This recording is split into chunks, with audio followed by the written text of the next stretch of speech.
No, don't you? Yes. Alrighty. Well, welcome back everybody, and those that are joining us via the live stream, I apologise. We are actually still in the Finance and Infrastructure Standing Committee, soon to be the Communities Standing Committee, but we've got a couple of items for decision. The resolutions are on the board there. One's in relation to the Emerald Airport Hangar number 7 lease. Resolution C, councillors, someone like to move it? Move councillor Roller, second councillor Daniels. All in favour? Unanimous. The second item for decision comes from Corporate Services in relation to the request for the rate write-off. And that resolution C, councillors, someone to move that? Move Lynn Hayes, seconded.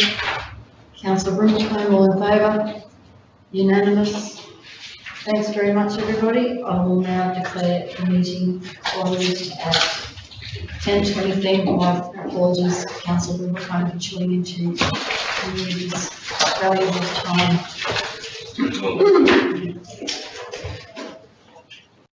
All right, so what's it?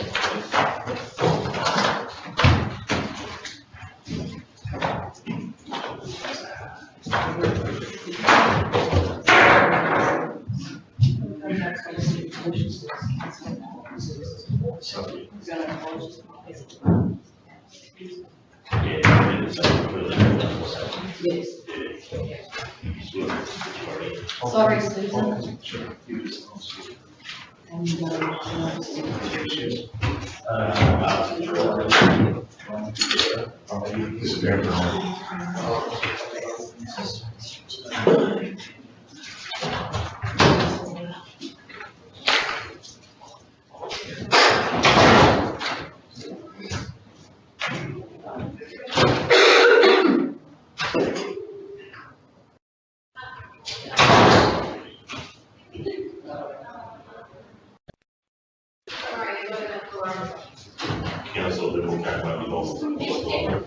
And, watch your step there, Daniel. There's been some carnage in Scott's office. That's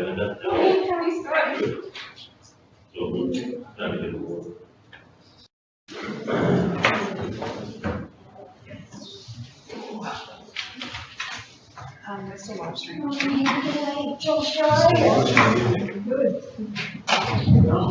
You leave it on.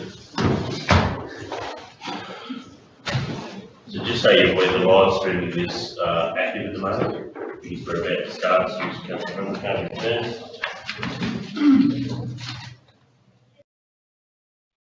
So Councillor Nixon advised that she should be here from 10, so she won't be far away.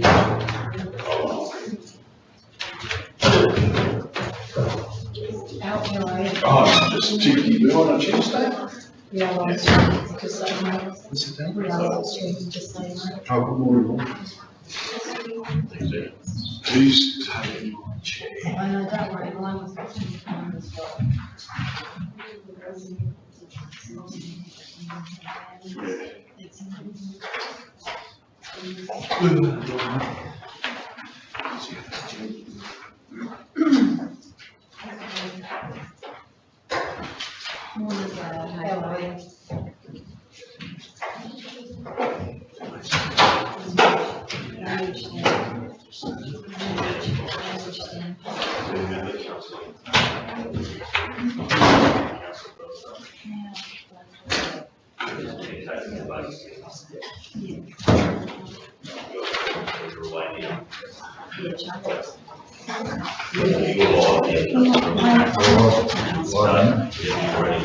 Councillor Bell's not here.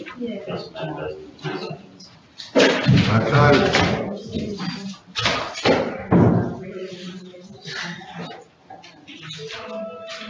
Okay, welcome everyone.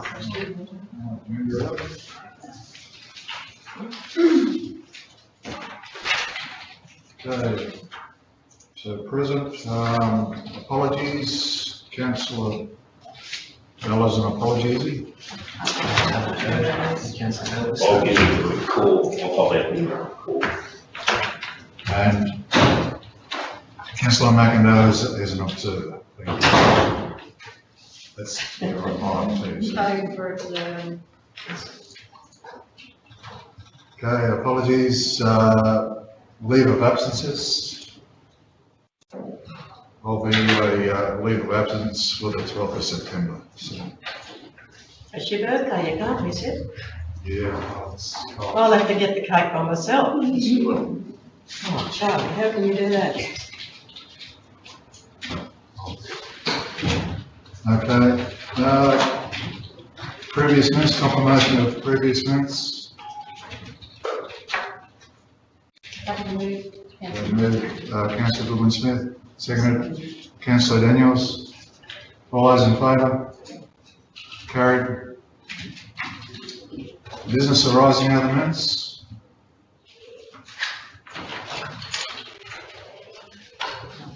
No business arising? Review of outstanding meeting actions.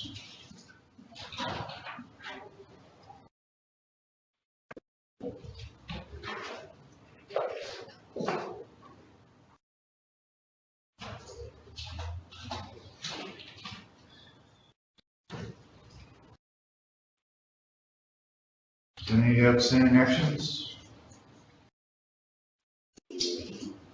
Good. No outstanding actions.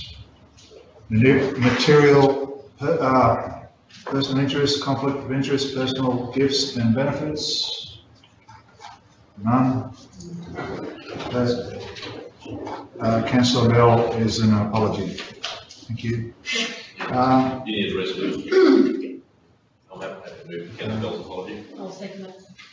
Move Councillor Hayes, seconded Councillor Goodwin-Smith. Okay, no petitions? Oh, sorry. All those in favour? Carried, thank you. Okay, moving on to communities. Thank you, Mr. Chair. Councillors, our first report is regarding a loan to the Central Highlands Triathlon Club. So they have approached Council. They're holding the Emerald Triathlon as a part of the 2017-2018 Western State Series on the 14th of October. Council doesn't have any current provisions or policies in place to support a loan at this stage. As the report reads, lawfully we're able to do it should the council wish to undertake that process. I've noted some issues with the current scenario that we have here, and there are some guidelines that the Treasurer set out for local governments to do that, which we can follow. Importantly as well, I've asked Shelley to be here, so there's a certain administrative burden that is placed upon council when we don't have the policy in place, and we have to follow. So if there are any questions around the administration that we're going to need to undertake from a council perspective, Shelley will be able to answer those. As you'll note in the recommendation, it's not to support the loan at this stage, and there's some alternative options at the bottom of the report, which include the council could suggest that the Triathlon Club seek financial support from a private source or stakeholders already partnering with the event, or that council approve the loan conditional to some specific negotiated terms, delegating authority to the Chief Executive Officer to undertake those negotiations, and that approval of any future loans be in accordance with and pursuant to the creation of a financial assistance policy, or the final option is that council, in contrast to the recommendation, approve the loan subject to agreed terms. I'm happy to answer any questions regarding council's position or the loan questions from council. Perhaps, Mr. Chairman, Daniel, General Manager, Fletcher might be able to elaborate on the context a little bit more in the background around the request and what the event is about, so the councillors can form a better view around the issue. So as I mentioned there, the Emerald Triathlon is going to be held as a part of the Western State Series here on the 14th of October. So they're expecting anywhere from 300 to 500 participants to enter Emerald and participate in that day. There's a number of costs associated with the event, and the Triathlon Club themselves are looking for that financial assistance to be able to cover the costs initially, and they're anticipating that they'll be able to pay a $10,000 loan from the council immediately after or post the event, given the the amount of funding or fundraising they intend to do at the event and post the event. They're also scheduled to attend the Emerald 100 race day after the event, so they'll be coordinating some more fundraising activities at that particular community event also. Happy to take any more questions on the event itself. So, Daniel, how long are they wanting to know for, like, how much in front of the event and how long after the event before they return the funds? Certainly, so we're able to negotiate that with them to make a reasonable outcome. They're hoping to get the money as soon as possible so they can pay for some of the expenses that they're requiring for the actual event. And as I mentioned, they're expecting to be able to pay it back straight after the event with the fundraisers that they're going to do on the actual day. And leading up to the day as well, the actual cost. So we would just have something in writing to say those terms? We don't at this stage. Yeah, but you would have, wouldn't you? Yeah, so as a part of the, it's a part of an option, we would negotiate those terms with them to make sure that both parties are safe. Yeah, and through the chair to Kerry, I think we did have a loan program one time for events like this, and it was part of our community, it's part of the grants, wasn't it?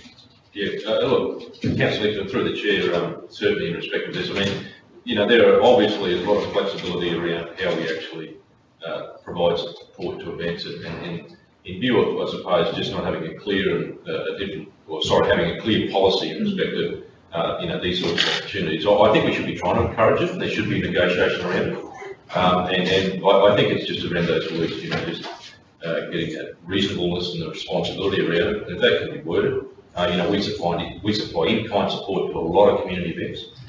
This is obviously a little bit of a digression from that, but I think it should be encouraging us to look at ways of doing that, exercising flexibility, providing the risk-averse environment though for council. But certainly in terms of this being a state serious, I think it's a reasonable thing to do so. Yeah, I think if we've got it in writing and it's, you know, it's a contract there with the organisation that it will be paid back in full by a certain date. I just think that it's encouraging things to happen in our community and on the back of, through the chair, on the back of is the draft event strategy that we've been looking at. Like one of the things that I took away from that, you know, there's a lot of great events happening in the region and that we should be looking at ways to support those, which, you know, this is a new, you know, kicks off that way of actually looking at what we're doing. And the other thing that I took away from that event strategy was that, you know, to look at events that bring people into the region. And I certainly know that the triathlon events in the past have brought in people, have had participants from both the local area but also from further afield as well. And I think something that's a state series would do the same. And not having access to the budget, are the types of things that they're asking us for support for likely to be risky for council? You know, if we're providing the $10,000, are they things where there's a high level of risk that you might not recover later? Through the chair, not necessarily. We do have a budget breakdown from the Triathlon Club, and it's mostly just the hiring of equipment for the actual day that's going to be returned to them. So that would be recovered in their registration costs, I'm guessing. That's what they're expecting to do. Yeah, and so I'm wondering if, like, I mean, in the absence of like a decent policy, I know it is easy. It's like the sensible thing would be just to not support it and then not expose council to other requests of a similar nature. But I'm wondering if there is, in this instance, an opportunity to maybe just look at the viable alternative options number 2, and maybe get the CEO to have a conversation with them. You know, we do really want to encourage these types of events in the region, and these guys have got a very good track record of delivering on events in a very professional manner in the region. So, you know, my gut tells me we should be, but I'm just wondering in this instance if it's a good case study to further develop a good policy around this type of thing as well. To the chair, just wondering at this point to provide some more context for the councillors. If Shirley, would you like to provide some information from the financial side of things on the burden to council in this instance? Certainly, thanks Daniel and councillors. From the perspective, I suppose, of this particular one, we just sort of talking about through, firstly, there's some regulation in place to ensure that we get approval to do this. Now that, as Daniel pointed out, is a default for a loan of this amount. In terms of, noted in the report, two issues to consider. One is the administration side of developing those loans and agreeing the agreements and negotiations on the interest rates and penalties and what happens if the funding isn't returned. None of these specifically are large issues. They're just sort of additional works that needed to be included in any loan and any policy that we go through. From this particular loan, from a risk point of view, obviously it's two things are showing that it's relatively low risk. One is the amount, that's $10,000, and the other is the intention to pay that back in a short period of time, and not something that's over a longer period of time with no revenue. No ability to get that revenue in. There is an event, there is still that event isn't successful and there isn't money made from that event, then obviously, as far as we can tell, there isn't any other way for the club to be paying that back. However, the shorter period of time, that is, it's just over a few months, does ensure that risk is a little bit low. And I suppose the other side of this is, we talked earlier about the precedent. Probably going forward, if council does want to go through a process of giving loans to community organisations, it probably is very important that we have a policy in place that we detail when we will give loans and when we won't, and the risk, and we identify and acknowledge the risk that we have to take and that we will be taking in that process. So, just through the chair, one further question. Just the $10,000. Could that be reduced at all, or why did they pick that $10,000? Is that just a figure plucked out of the sky, or? My understanding is the budget and what they need for this particular event, that's $10,000. Certainly, we have the option of going back to offer them a less than that and then ask them to get that money from other sources that they have. And again, as Daniel mentioned in the report, there is the option in the negotiation to ask for sponsorship and acknowledgement in that. And had they taken out insurance on the event?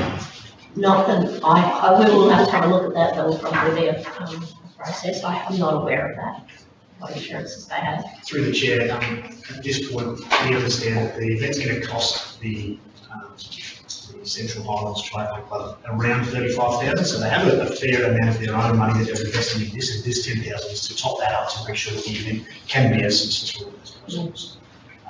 In regards to the insurance, we're not sure we can follow that up as part of the negotiations. Yeah, because like Shelley just mentioned, that if it should fail, and I think you can insure against failure, like if it rains and gets washed out or something, I think there are insurance policies to cover, which would cover us as well as them if we are loaning this funding.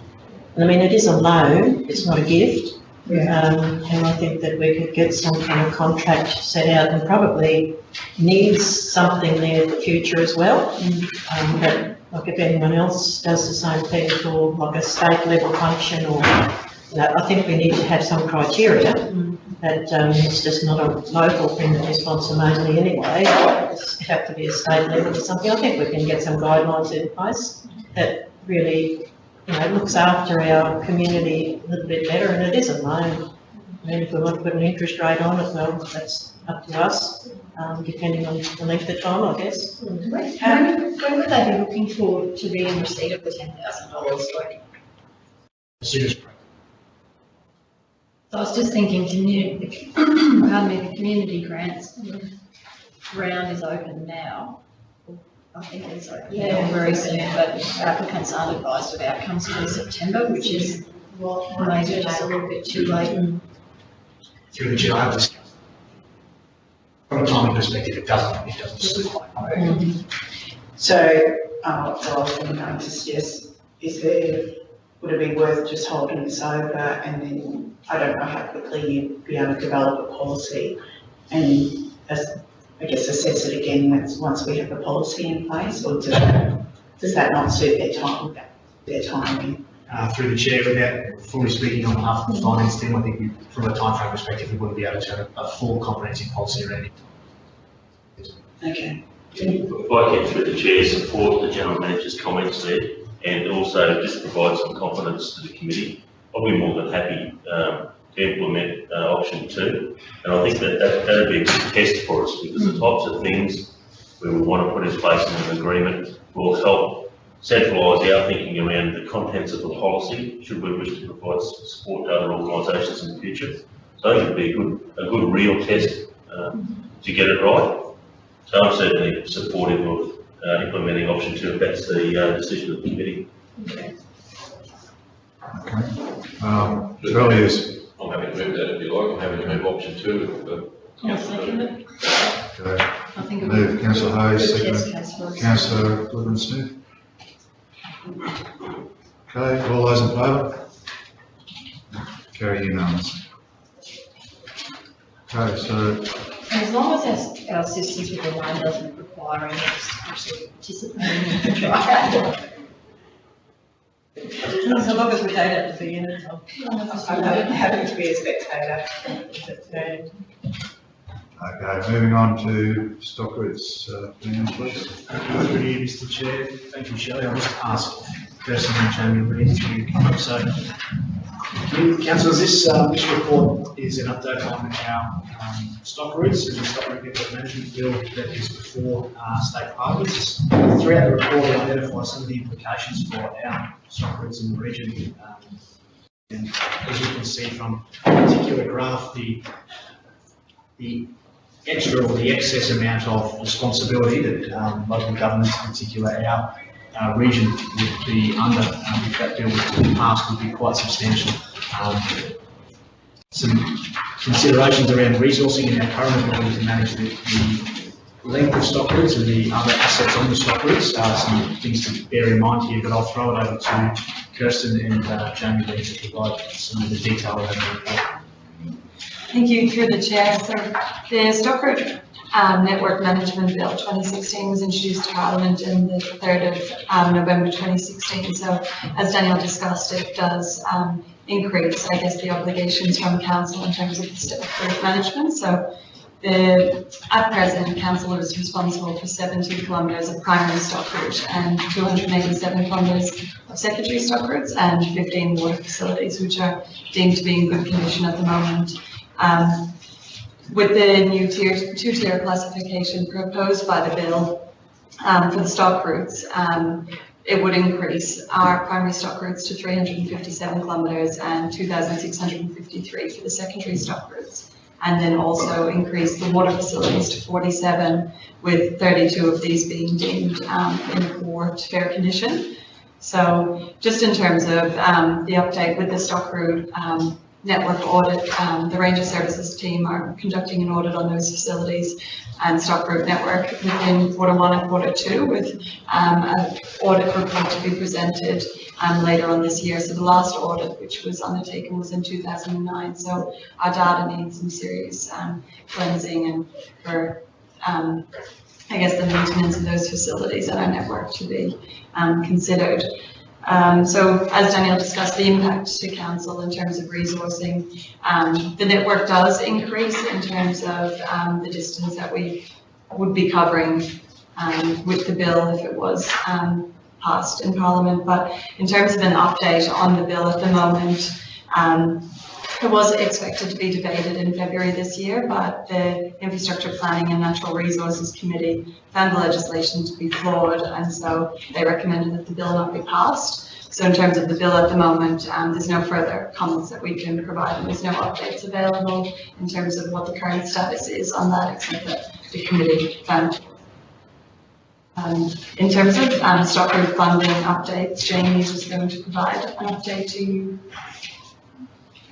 Good Chair.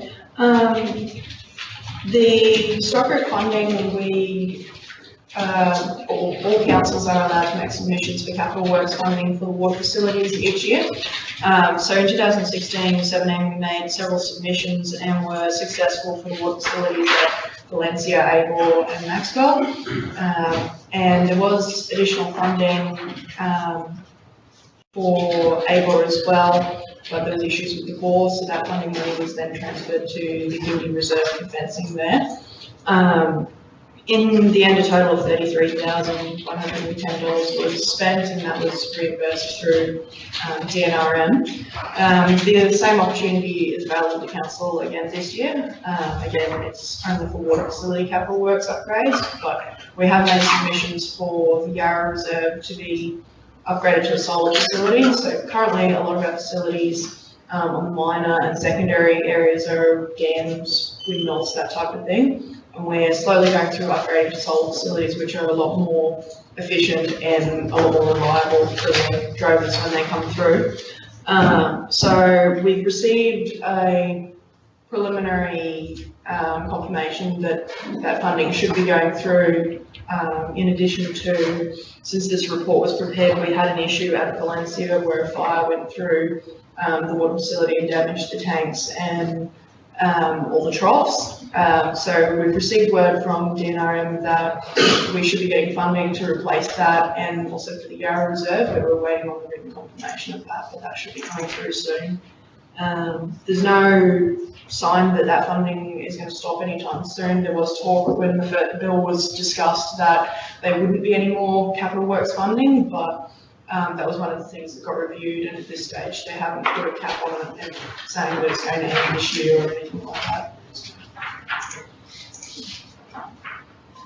So, any questions? Chris would like to. Councillor Roll. I'll just make a comment because I'm not an observer here. I just think that if this bill hasn't gone through Parliament, it's been on the books, talked about for the last however many years, you know all that. And I do see that when you look at these graphs, you just see the exponential rise in what could be forced upon councils, as in maintenance and upgrades, etc. I think we just have to be very, very wary of what can happen. And saying that, you know, capital works at this stage haven't been reduced. However, I don't think we should have as a foregone conclusion that we're going to continue to just, you know, upgrade our facilities. We just have to be very, very aware of what we're taking and what's actually going to be just forced on us by councils. Through the chair, if I can respond to that as well. As a part of 9.5 of our agenda, the call for motions for LGAQ will be preparing hopefully something in line with that to make sure that we respond to that from our perspective. Thank you. Yes, council.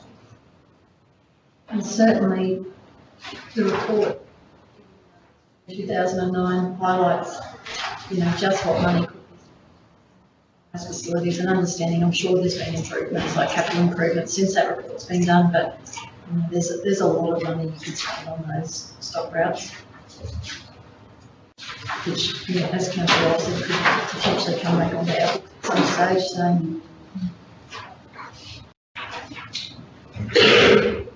So, any other comments? Through the chair, I mean, the reality is going to be that obviously with the changes proposed, that obviously range of services, and the bottom line is here, and the reason for it to come here is that there'll be a request for more services and funding, and every other adjoining regional council will be experiencing that same, I suppose, onus. I suppose the reality would be, it would be probably practical if we looked at maybe having a little bit of a discussion around that, and how shared services is an opportunity there, and the fact that there are some significantly good ranges and some talent in this region, and the opportunity of an enterprise that comes out of actually being part of that responsibility and management, and probably that's a positive response to this rather than, I suppose, just waiting to see what comes. So I'd be very much keen to get on the front foot there and just see what we can do in respect of having an efficient central Queensland range of services, for the want of a better term, that might be able to very generous, look at those costs, look at the practicalities and the catchments, I know certainly with Bill Wilkinson within the organisation and other parts here about a model that looks at the Central Queensland catchments in terms of early warning networks with bomb stuff and a model that looks at cost sharing. This very much, in my view, fits into that, so that there's no boundaries when it comes to catchments in terms of range of services and stock routes, because we actually run through lots of the Central Queensland and Central Western councils. So I'd be keen to see just what opportunities there might be there, and considering that, because that will have a big impact on being ready, I suppose, to actually go forward when the time comes. Excuse me, Chair, just further to that, we have had meetings with, who is it? That, isn't it? No, we have had meetings with, it includes the Western Ranges as well. And when you look at these lists of facilities, I think there's, as the Mayor says, there's an opportunity there to actually highlight what are our main routes and maybe get around it that way rather than... Yeah, and it might not be based on catchments as well as there's other factors at play, like tick lines influence certainly movements on stock routes. So, it might make sense to do as much with Maranoa, for example, because really the cattle get to our part of the world, they don't go too much further south. So tick lines and other things certainly influence movement of stock within the region. So it's got to be a bit of a sensible shared model approach, I guess. Through the chair, Central Highlands is currently a part of the Shire Rural Lands Officer Group, that's the one that you're referring to. There's several groups across Queensland for the respective regions, and the new bill is something that has been discussed at those groups, and it's certainly a good forum to do, as Councillor Hayes was saying, and have a proactive approach and more of a regional approach to how it's going to be managed. From terms of stock travelling, the councils, the shires that we receive stock from the most are included in our group, but there's certainly no reason why representatives from each group couldn't also get together and discuss what our group would like to do in conjunction with the included in the house. So.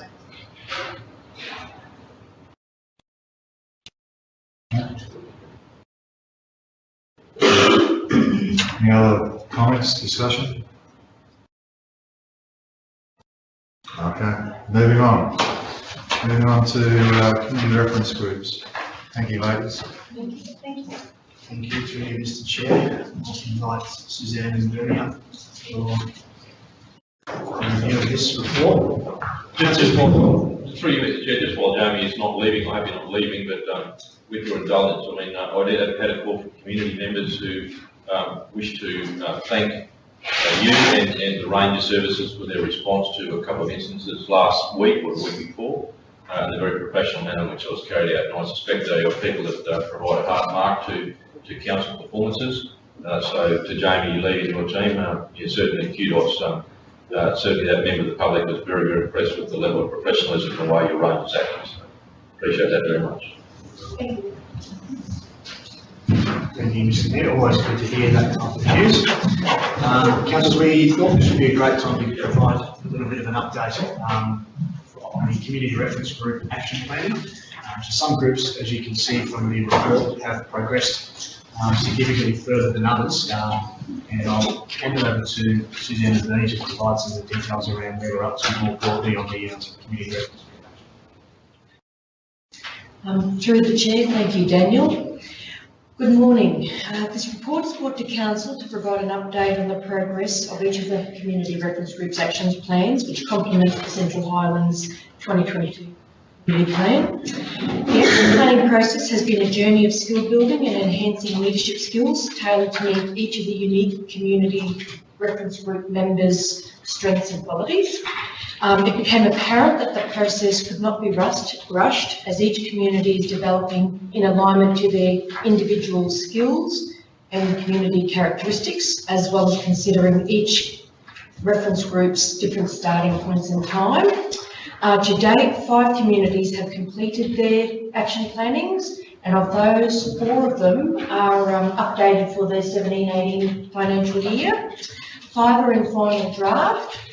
The 3 that are in preliminary stage, please just take note that the majority of the work has done, brainstorming, the workshopping's been done, the information is being updated onto their templates, ready to be checked or endorsed at the next coming meetings. And a deadline has been set for that the action plans are all done by December this year. Any questions?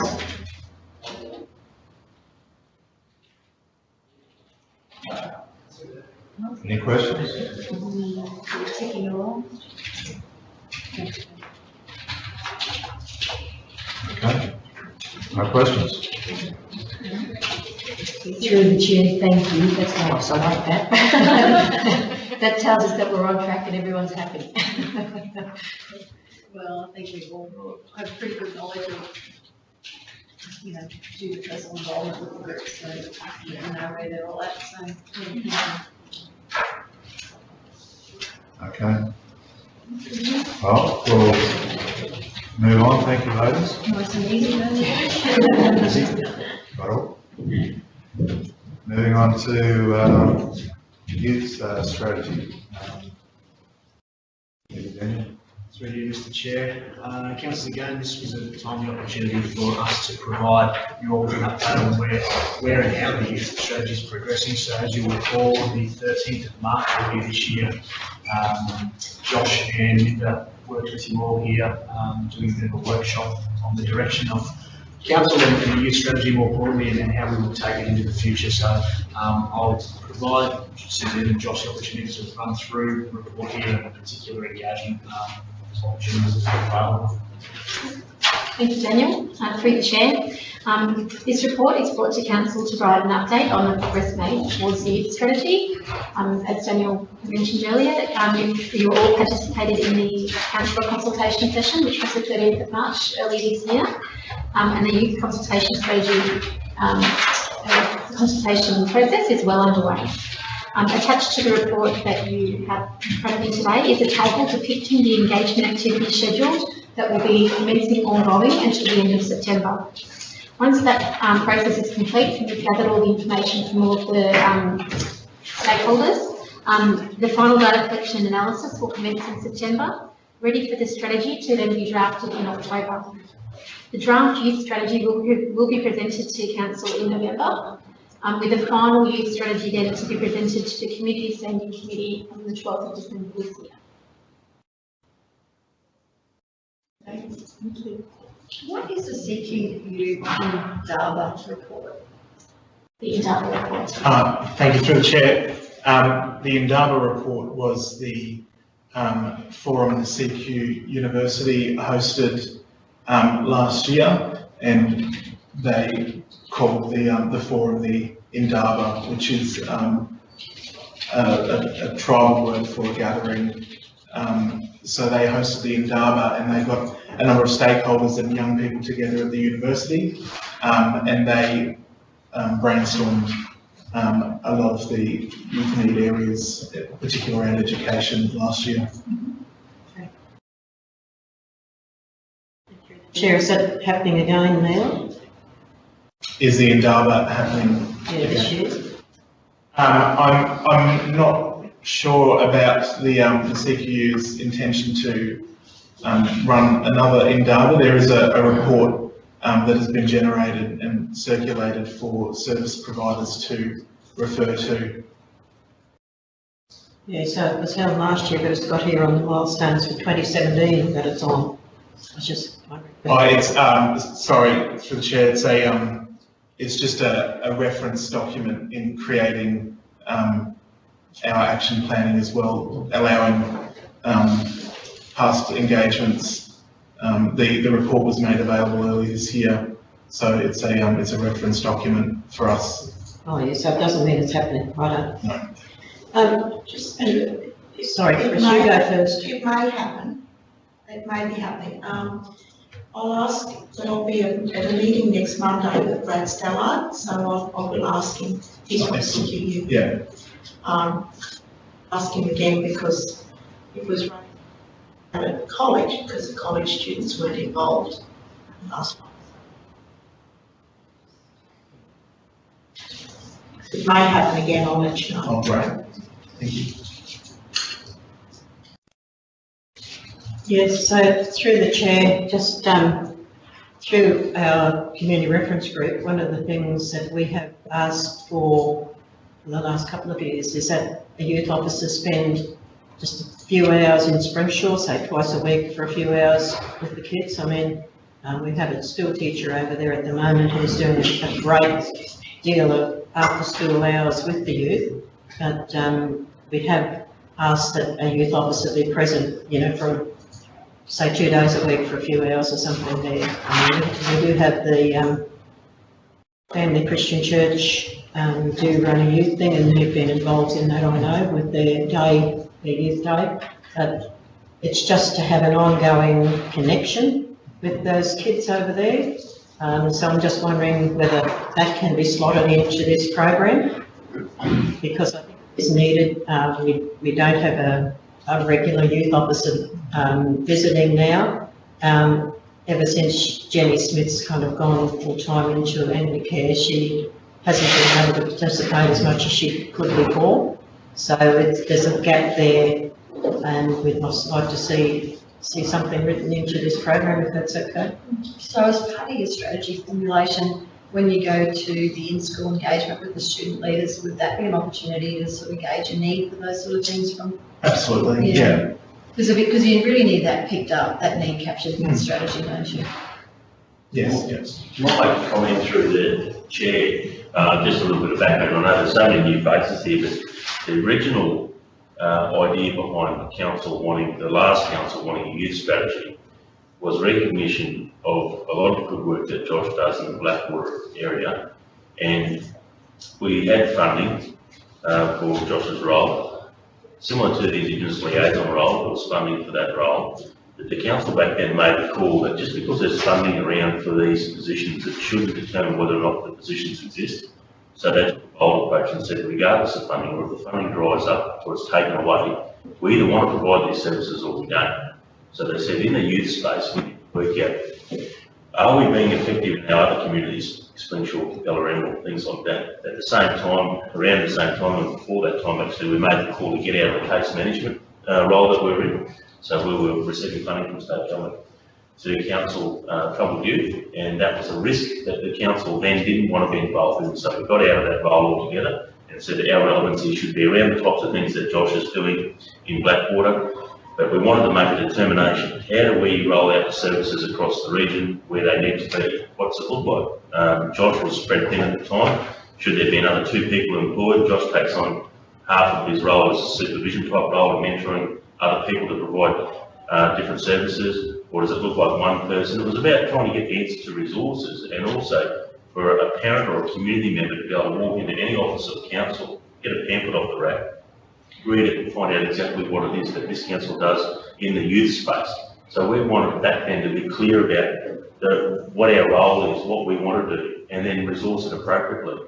But like anything, the budget's always constrained, and there's things that it's a fight to get things in the budget. And this was about taking a sensible, hard look at youth and work out what's it going to cost our council to do this the way we want to do it, regardless of funding. You might always find funding and make an appeal to the state government, or there could be a resource company, but the old council never cared about that. They just said, work out what it is that's needed and articulate that in the strategy, and then we'll resource it regardless. So I just wanted to, with that bit of background and context, encourage the processes that we're currently following to incorporate some of that, if we can have a good look at that aspect.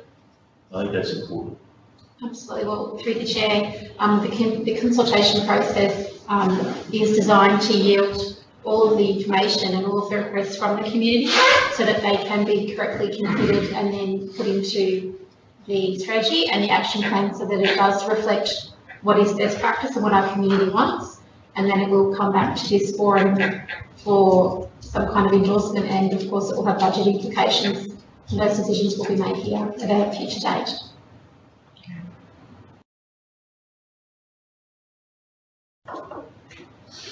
Any other comments? So we really need to push the survey out to as much as possible. So this morning, just to update on the survey, that the survey went out Friday afternoon, and this morning there were 70 responses already How many? received. 70. 70? Yeah. That's awesome. And we have 12 school engagements already booked over the next 2 weeks. That's really good. Through the chair, it's a testament in combination both to Josh's hard work in the youth space and also that we don't really have a passive youth group or cohort in this region. We really do get a strong engagement from the youth, so we are able to ascertain some quality information from them. Just through the chair, one comment too, that like, several times over the last few years we've been asked, are we contemplating having a youth council? Maybe that's another thing that we can consider. Through the chair, I think if there is a demand for a youth council, I would hope that that will come out through this consultation process, because this is the forum and this is the opportunity for all the stakeholders to give their feedback on what they'd like to see happening. So hopefully, and all things going well, we will get that result, and whether there is a demand for that type of council or what kind of advisory group or whatever it might be through the surveying process. Yeah, just through the chair, where has the survey gone to? Like, who's getting to be involved in the survey? So through the chair, the survey is currently online, and then hard copies will be circulated. The advertising has gone to every school across the region, and I've worked with the service staff in Blackwater in booking into schools across the region as well to do in-school engagements in going through that survey. So we've tried to make that as far-reaching as possible, so Anarchy to Dorinda and Ralston to Capella and Thierry have ability to fill out the survey and talk with me one-on-one with that. Yeah, so Josh, what's that going to about 17? Age 17? What, 17 to 25? So you're not going to worry about them, or? So we're hoping that through advertising with our other service providers, through our interagencies and those engaged through further learning or through the youth justice system, through PCYC, that all those service providers have been made aware and that they assist others in having a say, as well as engaging through community events. So you're working with that, all those? To make sure we have a fair spread, yeah. No, that's good, thank you. No further questions? No, that's great. Okay, thank you, Josh. Thank you, Suzanne. Okay, moving on to call for motions for the Local Government Association Queensland Annual Conference. Please. Through you, Mr. Chair, Councillor, so this was brought up previously for discussion here, although we run a piece into the agenda prior. Everybody should have a handout in front of them there with the there's 5 specific ones, and then number 6, 7 and 8 are a part of our development planning, environment, waste and ranger services. So I'm happy to progress all of these unless the committee wants to pull any of them out or add any further ones in. These are just some that we've come up with for discussion. There is some context and some particular content around some of them that should you wish to read through it all. Happy to provide some further information around it. I'd just probably at this stage focus on the actual motion itself. I would also like to go through some of the information in a little bit more detail. The final product can be circulated back to you all before we send it off. So I guess just the particular direction of the motion is something we need to ascertain today. Just comment there on the postcodes, through the chair, I think it's locality as well as postcodes. Yes, there's two things, it's localities and postcodes. Then it is reflected in the wording, but it's just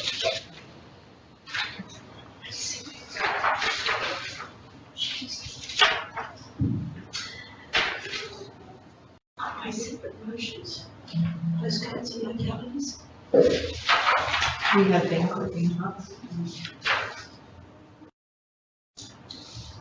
Any further comments, questions? In regards, through the chair, in regards to these 8, or should we be exploring some others as well, or is that it? Oh, there was some on the finance and infrastructure. And the committee as well, so this is Yeah, just- on the community side, I think I don't think, I'm asking, should we be looking at doing some advocacy in the space of working with state departments in education and trying to formulate some communication and having access for communities in the education facilities, so that we better utilise such opportunities and such facilities.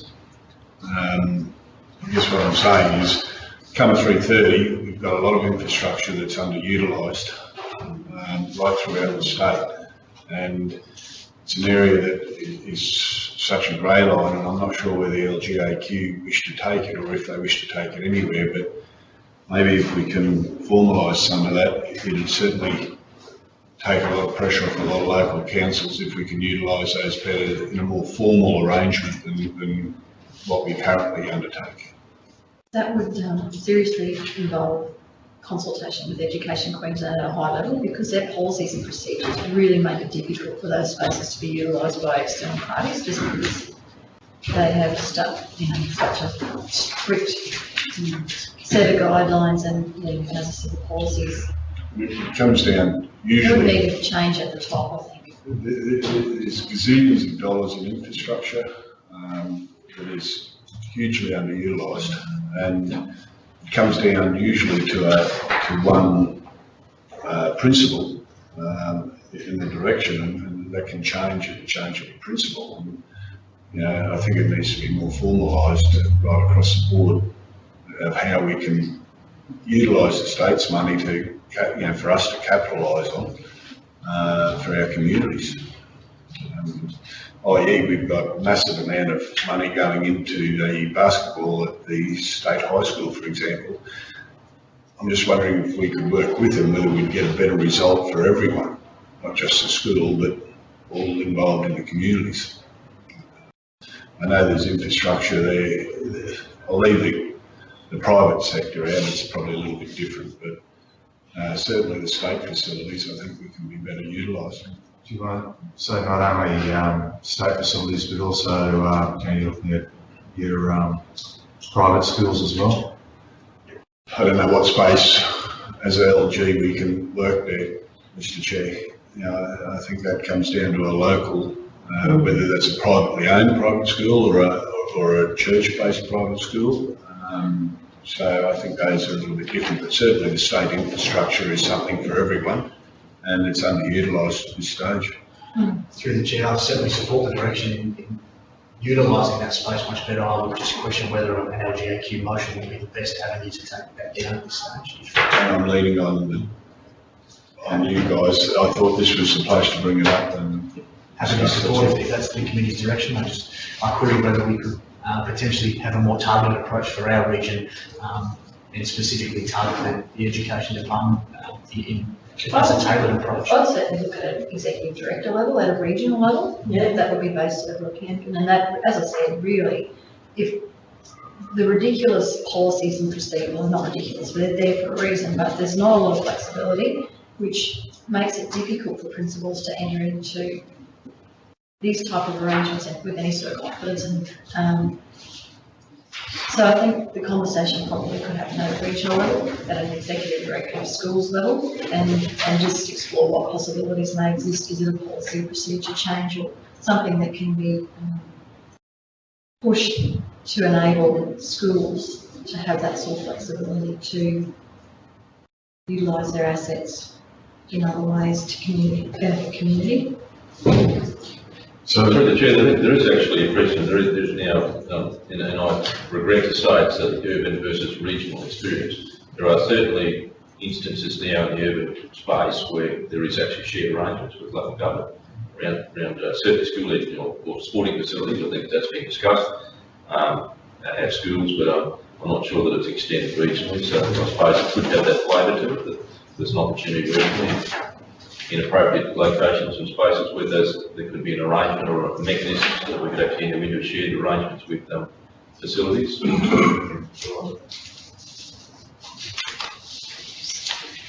Okay. I'll note that as an addition and I'll bring it back with that for you. I don't know if this is a policy or a motion we should be putting forward, but I thought I'd raise it anyway. I guess that we had a lot of interest last year around e-kindies, and the council looking at funding for e-kindies, and something we declined on doing, but I know that the e-kindi funding policy or funding program has expanded. From last year there was 11 kindies and now there's 38 kindies across the state, and whether that's something that we can advocate for it to be further expanded. We've got one kindi in our region that's under the e-kindi funding program, but you know, we do, and a lot of the regional councils do have a lot of small communities that wouldn't support a formal kindi structure, and would benefit from e-kindi being in place.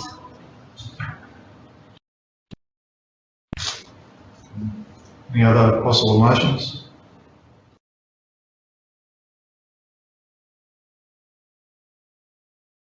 Happy with those 8, possible 9, 10?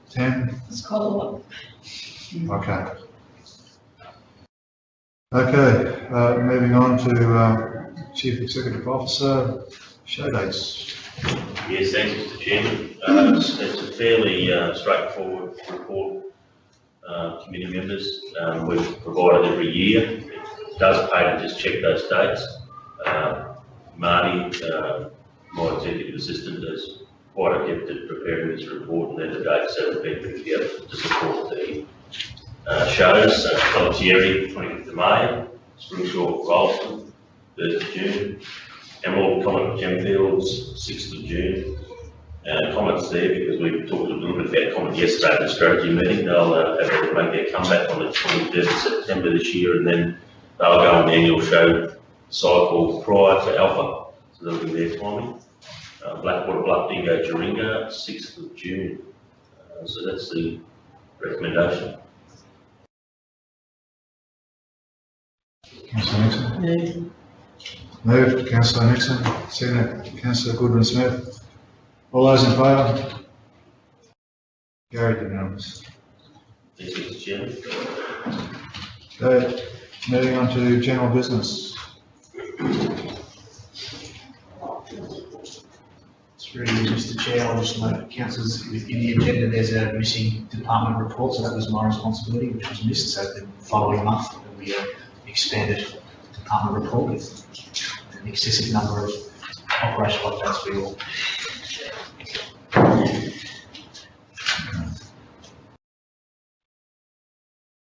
So, no general business? Covered a lot of things. Late agenda items, I think we've covered those. Closure of meeting. Okay, so meeting is closed. Thank you, everyone. Thank you, Mr. Chair. Thanks, Charlie.